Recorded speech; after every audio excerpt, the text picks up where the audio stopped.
જગતના ગોટાળા, દેહના ગોટાળા અને આ પદાર્થોના, વસ્તુના, માનને, મોટપને, કીર્તિના, આ બધા ચાલ્યા જ કરશે. એમાંથી કંઈ ઊંચા આવશે જ નહીં. તે સ્વયં કરવાનું રહી જાય, ના કરવાનું થાય. પૂજવાના રહી જાય, ના પૂજવાના પૂજી જાય. પછી શું કેમાં એમાં આપણું જતું રહે.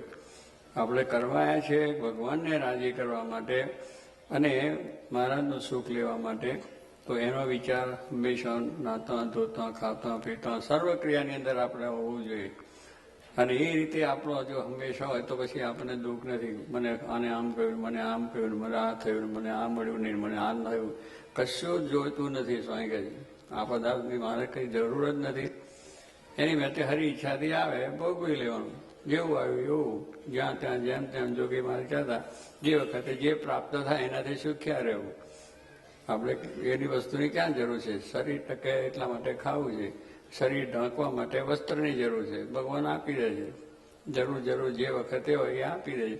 તેનાથી સુખ્યા રહ્યો. પેલાને આવું મળ્યું, મને આવું કેમ ના મળ્યું? પણ જરૂર નથી ને આપણે. એટલે આપણા મનની અંદર જ્યાં સુધી અજ્ઞાન છે ત્યાં સુધી આપણને આ દુઃખ ને અશાંતિ રહ્યા જ કરે છે. અને એનાથી આપણે દુખ્યા રહીએ છીએ. ત્યારે આ મંદિર કે ભગવાન સંત આપણને એવા મળ્યા છે તો એનાથી સ્વાય કે આપણે સુખ્યા થવું છે તો એ રીતે થઈ જાય.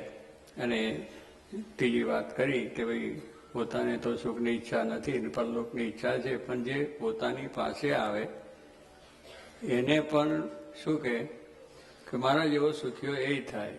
જોકે મારાને એ જ હતું કે મને તો સુખ છે ભગવાનનું જે મળ્યું છે. દુનિયાની વાત નતા કરતા. એમને સુખ દુનિયાનું હતું જ નહીં.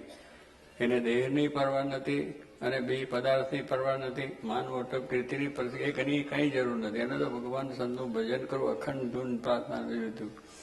તો એને બીજા પોતાની પાસે આવે એને પણ થાય કે મારા જેવો આ પણ સુખીઓ થાય. આપણને વિચાર થાય ખરો કે 1 કરોડપતિ થયો, હું થયો અને બીજાને કરોડપતિ થવાની વાત થાય કે ના, એનું બધું તૂટી જાય, નાશ પામી જાય તો સારું. હું દુખ્યો છું, મારા જેવા બધા દુખ્યા થાય. આપણી ભાવના આવી ટૂંકી ટચ છે એકદમ. લાંબો વિચાર જ નહીં. તરત અંદરથી નીકળી પડે કે આનું આમ થાવ, એનું નખો જ જાઓ, એનું ખોટું થાવ, એનું ખરાબ થાવ. પણ સ્વામી કહે છે એવું કંઈ કરવાની જરૂર નથી. આપણે સુખ્યા થાવ ને એ સુખ્યા થાય.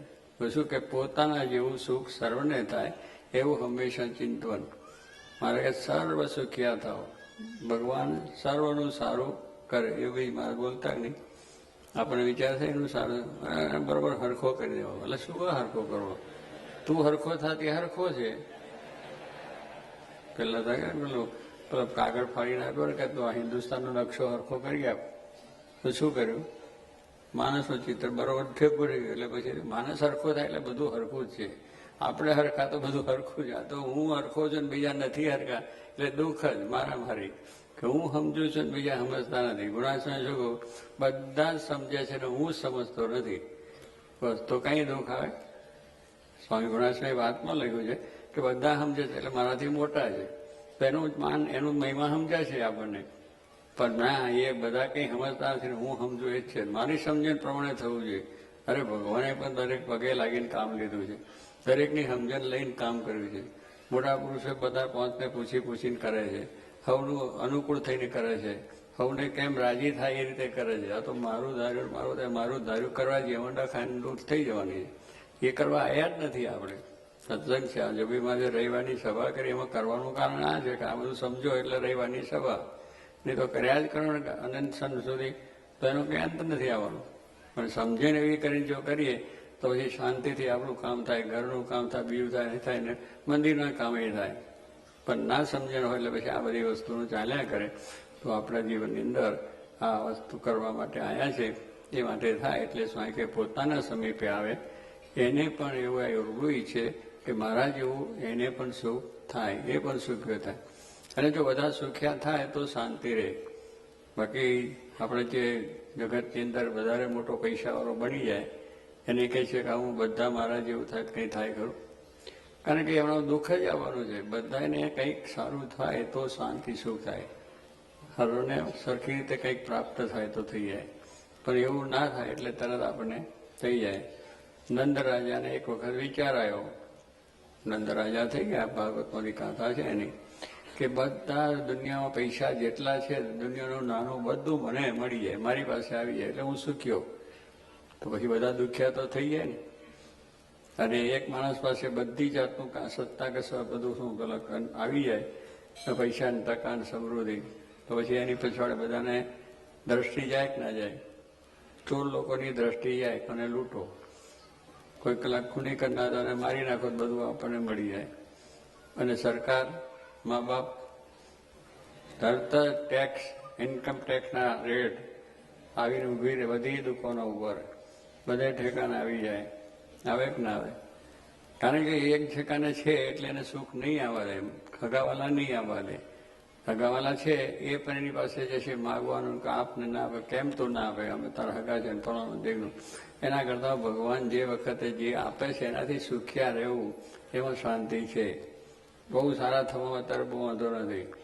કેટલાક માણસો અત્યારે થોડાક પૈસા કમાય એટલે બંગલો મોટો લઈ લે, ધામધૂમથી લગ્ન બધા સારા કરે, મોટર સારામાં સારી લાવે, અને ત્યાં જ પેલા ટેલિફોન આવે, ટેલિફોન કરોડ મૂકી દો નગર તમારી દશા થશે. એના કરતાં દેખાવ ના કરે શું કરો? દેખાવમાં મરી જઈએ આપણે.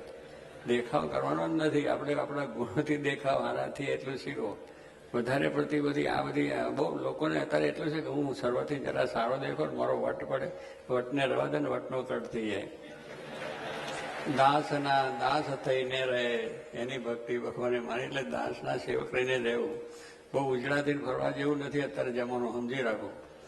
બહુ જમાનો એવો છે કે બહુ ઉજળા થવાની જરૂર નથી, સામાન્ય જેવા લાગીએ સારું. અમારા રામચંદ્રભાઈ હતા તે પૈસા અહીંયા પેલા એમાં બાંધી લઈને આમ હાવ ગરીબ, પૈસા બધા હતા એમને, પણ શું કે આમ ગરીબ જેવા હોય. દેખાય તારે આમ લાખોપતિ માણસ પાસે, દેખાય તારે ગરીબ જેવા દેખાય, કે ટેલિયા બ્રાહ્મણ જેવો છે. તો એને લૂંટે ખરા કોઈ? અને પેલો આપટૂપ કરીને જતો હોય, કોથરું બધા નામ ને તો તરત લૂંટી લે. એટલે કહેવાનું શું છે કે આ મોટે પામવા કરતા સામાન્ય જીવન જીવીને લોકની સેવા કરવી, ભગવાનની સેવા કરી, દેશની સેવા કરી, એ થાય. મોડા થાય એટલે પછી થાય જ, મોટું દુઃખ આવવાનું છે, ઊભું રહેવાનું. એટલે જ આપણને આ જ્ઞાન શીખવું છે. જ્ઞાન એ કે છે જ્ઞાન ગરીબી. જોગી મહારાજ છે, બધાની કેટલાની સેવા કરી, ત્યારે એમને હજારો માણસો સેવામાં હાથ જોડીને ઉભા રહ્યા. દરેક નાનો મોટો એને બીજી સેવા કરે, ખાવાની પીવાની, નવડવા ધોવડાવવાનો, એને બધી રીતની સેવા કરે. મોદો થયો, જીતું થયો, તો કહેવાનું શું કહો, નાનો હરિભક્ત હોય કે મોટા હરિભક્ત હોય, નાનો સાધુ મોટો સાધુ, પણ દરેકની સેવા, દરેકને માટે લાગણી રાખી. તો સ્વાય કે આપણે નાના થઈએ તો આપણે બધાએ આપણને જો એને સારું કરે. તો કહેવાનું નંદરાજાએ પછી ત્યાં મૂકી દીધું, અને મૂક્યા પછી વિચાર આવ્યો, અરે મૂક્યા અંદર. પછી એને થયું કે હજુ કોઈના પાસે પૈસો છે કે નહીં, રૂપિયો પૈસો છે કે નહીં, એને વિચાર આવ્યો. તો એને કહ્યું કે એક ઊંટ વેચવા કાઢીએ.